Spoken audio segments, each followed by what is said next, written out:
what I found in my research is that there's a series of qualities that self-made millionaires have. If you have these qualities, your success is virtually guaranteed. And if you don't have these qualities, the qualities are learnable. Point number one is that all business or sales skills are learnable. All financial skills are learnable. If you can drive a car, you can learn any skill. If you can drive a car, you can learn the skill. Now, number two is you're probably only one skill away from doubling your income right now. You're probably only one skill away from setting yourself on the road to becoming a self-made millionaire. That turns out to be the case for almost everyone. And then I discovered that all people who are successful are excellent at what they do. You know the old question they asked Willie Sutton, the bank robber, why do you rob banks? He said, well, that's where the money is. Well, being in the top 10% is where the money is. So what you have to do is you have to pay any price and make any sacrifice to get into the top 10% in your field. So make this decision to get into the top 10%. And let me tell you what changed my life. Here I was struggling in my late 20s, and I learned this. It was a breakthrough thought.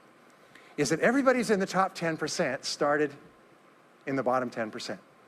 Everybody who's doing well was once doing poorly.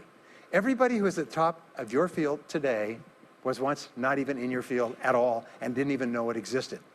What that means is that if you're willing to pay the price and work hard and make the sacrifices, you can get into the top 10%. Now, how long does it take? It doesn't take a week or a month. Most people are really impatient.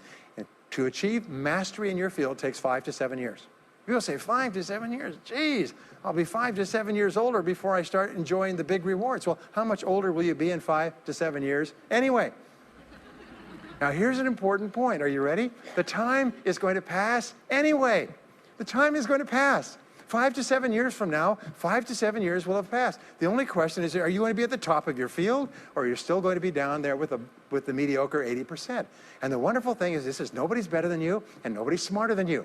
If anybody else is at the top of their field, it means that you can be at the top of your field. Just go to them and find out how they got there, because they started at the bottom. Now, it may take longer for some people and less for others, but everybody who puts one foot in front of the other and keeps moving eventually gets there. Next is refuse to consider the possibility of failure. It's the most amazing darn thing is that the fear of failure is the greatest single obstacle to success in adult life. And it's not failure itself, because each one of you is a professional failure. Each one of you has failed over and over and over again. Isn't that true? All of us fail. All human beings fail over and over. 9 out of 10 things that we try don't work out the way we expected. We have failures in relationships and in jobs and in careers and investments and everything. It's not the failure that holds you back. The failure makes you smarter. We say that it is the fear of failure, not failure, that holds you back. And the way that you overcome failure is you never consider the possibility of failure. The rule is this, is there's no such thing as failure, there's only feedback. Is when you try something that doesn't work, you get feedback, not failure. And recognize that most things you try aren't going to work the first few times. So what you do is you say, oh, that's an interesting bit of feedback. And you pick yourself up and you move forward and you have more feedback and you move forward. To become a self-made millionaire, you're going to fail over and over again, year after year after year. But your brain has a cybernetic mechanism, which means that every time you try something, you get feedback, which makes you smarter.